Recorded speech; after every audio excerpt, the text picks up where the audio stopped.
This family-to-family moment is sponsored by Chevron.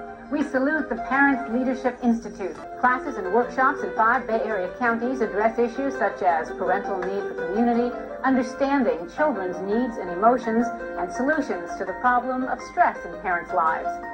Why is racism such a strong point these days?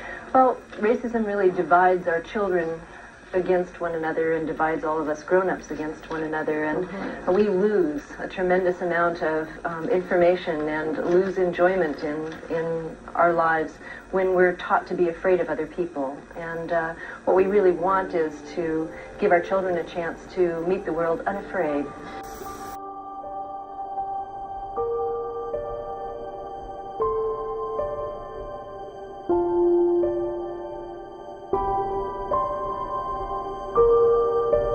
Jenna and I really disagreed at what her college path was, and it put a huge strain on our relationship.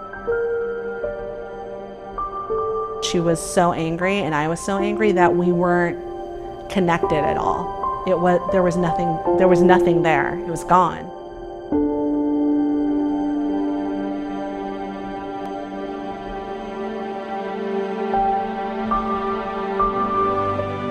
With help from Patty and really setting limits on what we talked about and then focusing some special time with her, within probably 2 or 3 months of me doing that, she said, "I love you" again. And it had been probably 2 or 3 years since she had said it.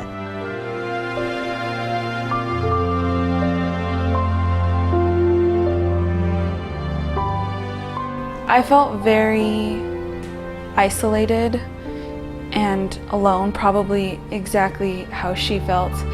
And so when we didn't talk, I felt like I had lost a piece of myself.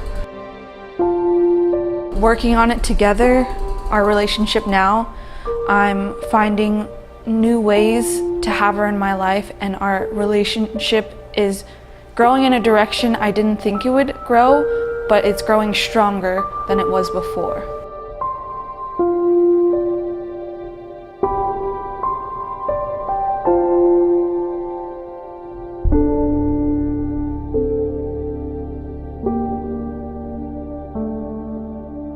A mother came to a special time class with a 3-year-old boy who had spent his first year in an orphanage in a foreign country that was very poorly run. So he had had almost no personal connection with anybody during his whole first year, which is very, very damaging to children.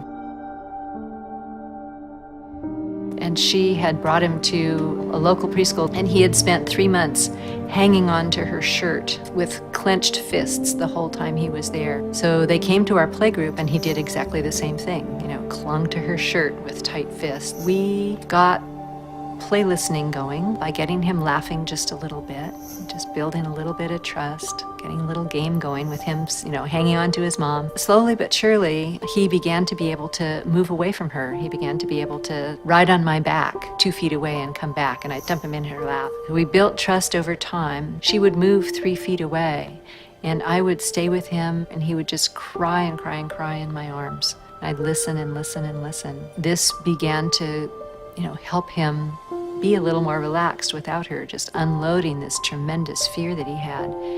And one day, we had moved it so that she was a little farther away. I was with him, and he was crying and crying. And after 8 minutes, he stopped crying, and he looked me right in the eye. And he said, "When I was in the orphanage, I cried and I cried and I cried, and you didn't come." And I just had to say, "I'm so sorry. I didn't know you then. I didn't know you were there. I'm here now, and I'm right here for you."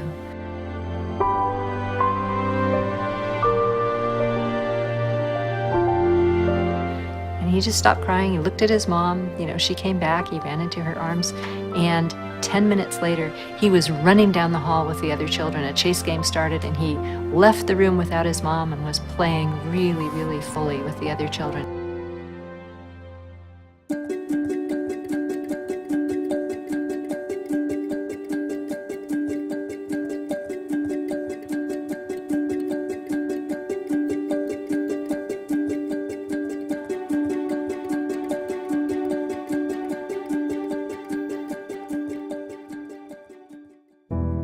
What Hand in Hand brings is a whole new way of looking at parenting. You know, we are looking for where is the connection now and how can we strengthen the connection between parents and children. You know, and when that connection is frazzled, the child is off track or the parent is stressed, how can we help them connect again? How can they figure it out?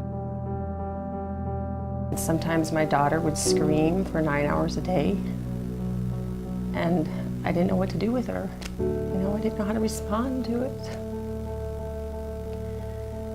So when I asked professional after professional, what do I do for my child?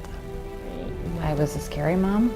Actually, that was part of my parenting philosophy, was I wanted to be scary enough to my child so that way he would obey me. A friend of mine told me about Hand in Hand, and it just started to change things. The first time I heard about Hand in Hand, it clicked immediately because I saw that that's exactly what my daughter needed. Hand in Hand has restored the humanity of my children. That I can see them as people and not as my enemy.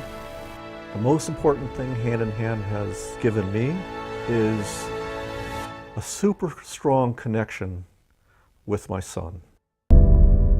I want this to be something that all parents have access to, that is practical tools of human connection, people needing to be nurtured, children needing to be nurtured, parents need to feel supported, and that's the bottom line.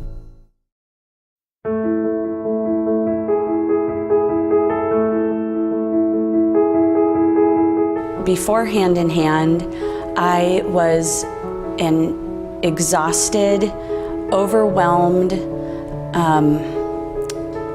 lonely mom. Hand in Hand makes sense. It's logic. It's not magic. It's not witchcraft. It just, once again, for an engineer, it makes sense. What made me want to be a Hand in Hand instructor is I saw such extreme transformations within myself and within my kids. I don't know that I'd ever felt so passionate or just so sure about anything before that. It's about establishing strong connections with your children and reestablishing them when they get lost. You get to grow your relationship with your kid much more intimately, much closer. Every moment of that, it's a moment that I treasure. What was parenting like for me before Hand in Hand? It was hard. I was a wreck. I was a wreck. I was so exhausted and so unsupported. And when I came across Hand in Hand, I started learning these tools that would support my kids, but then I also started learning about how I could support myself. One of the things that we do in Hand is treat people with complete respect. And I don't care where you came from. When you are treated with respect, you can feel it, you can sense it. One of the first classes that I actually taught, one of the mothers was leaving, I think this was class 5, and she had tears rolling down her face, and she just looked at me and said, "This could change the world."